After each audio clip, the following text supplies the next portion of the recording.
Hi friends, welcome to my channel. ഇന്നൊരു അടിപൊളി പക്കോട ഉണ്ടാക്കിയല്ലോ, കടലമാവ് വെച്ചിട്ട്. പെട്ടെന്ന് ഉണ്ടാക്കിയെടുക്കാം. ഗസ്റ്റൊക്കെ വരുമ്പോൾ നമുക്ക് പെട്ടെന്ന് ഉണ്ടാക്കി കൊടുക്കാൻ പറ്റിയ ഒരു സ്നാക്സ് ഐറ്റമാണ്. അപ്പം ബേസൻ എന്ന് വെച്ചാൽ കടലമാവ്. ഞാൻ 2 കപ്പ് കടലമാവ് എടുത്തിട്ടുണ്ട്.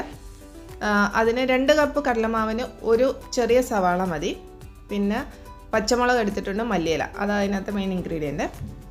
പിന്നെ ഇപ്പം ഞാൻ കടലമാവിലോട്ട് ജീരകം ഇട്ട് കൊടുക്കുക. ജീരകത്തിൻ്റെ ടേസ്റ്റ് ഇഷ്ടമല്ലാത്തവർക്ക് അത് സ്കിപ്പ് ചെയ്യാവേ. ഇടയ്ക്കിടയ്ക്ക് ജീരകം കടിക്കുന്ന ഒരു ടേസ്റ്റാണ്. അല്ലെങ്കിൽ എള്ള് വല്ലതും ഉണ്ടെങ്കിൽ എള്ള് ഇട്ട് കൊടുക്കാം വറുത്തിട്ട്. ഇല്ലെങ്കിൽ അയമോദകം ഇല്ലേ, അയമോദകം ചേർക്കും. ഗ്യാസും ഉണ്ടാകത്തില്ല, കടലമാവിന് കുറച്ചൊരു ഗ്യാസിൻ്റെ ഒരു പ്രശ്നമുണ്ട്. അപ്പോൾ അയമോദകം ഉണ്ടെങ്കിൽ അതും ഇട്ട് കൊടുക്കാവേ.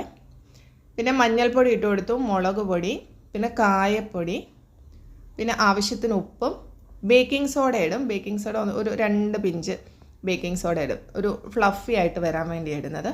പിന്നെ ഈ കടലമാവിൻ്റെ കൂടെ ഒരു 1-2 ടേബിൾ സ്പൂണ് അരിപ്പൊടിയില്ല, വറുത്ത അരിപ്പൊടിയും കൂടെ ചേർക്കാമെങ്കിൽ ഒന്നുകൂടെ ഒരു ക്രിസ്പി ആയിട്ട് വരുവേ. ഞാനിപ്പോൾ അരിപ്പൊടി ചേർത്തില്ല, കടലമാവ് മാത്രമേ ഉള്ളൂ. അപ്പോൾ അത് ഈ പൊടികളെല്ലാം കൂടി ഇട്ട് നന്നായിട്ട് മിക്സ് ചെയ്യുക. അതിനുശേഷം നമുക്ക് വെള്ളം ഒഴിച്ച് കൊടുത്ത് കുറച്ച് വെള്ളം ഒഴിച്ച് കൊടുത്ത് കട്ട കെട്ടാതെ നമുക്ക് മാവ് കുറുക്കിയെടുക്കുക. ഒത്തിരി അങ്ങ് വെള്ളം പോലെ ആവേണ്ട, കുറച്ച് കുറുകിയ മാവ ആയിട്ട് എടുക്കേണ്ടത്. അവസാനം നമുക്ക് അരിഞ്ഞു വെച്ചേക്കുന്ന സവാള ഒരു സവാള ഇട്ടാൽ മതി.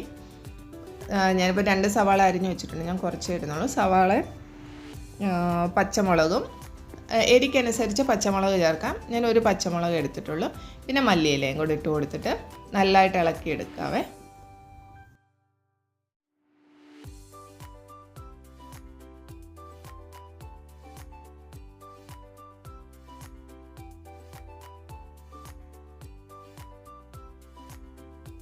ഉള്ളിയും പച്ചമുളകും എല്ലാം കൂടി ഇട്ട് കൊടുത്തിട്ട് നമുക്ക് വെള്ളം കുറവാണെങ്കിൽ നമുക്ക് പിന്നെ അവസാനം കുറച്ചുകൂടെ വെള്ളം ഒഴിച്ചിട്ട് മാവ് ഒന്നുകൂടെ ലൂസാക്കി എടുക്കാം. ഒരുപാട് അങ്ങ് വെള്ളമായി പോകരുത്, കുറച്ച് കട്ടിയായിട്ടുള്ള മാവാണ് വേണ്ടത്.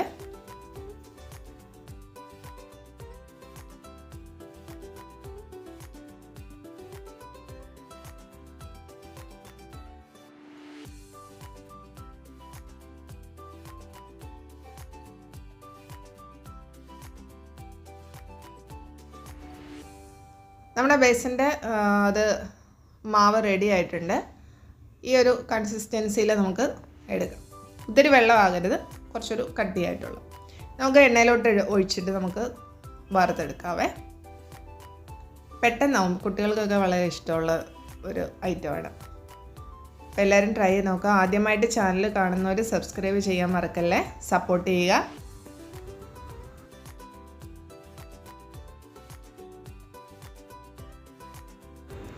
രണ്ട് കപ്പ് കടലമാവിന് നമുക്ക് 20 പക്കോട ഉണ്ടാക്കിയെടുക്കാവേ.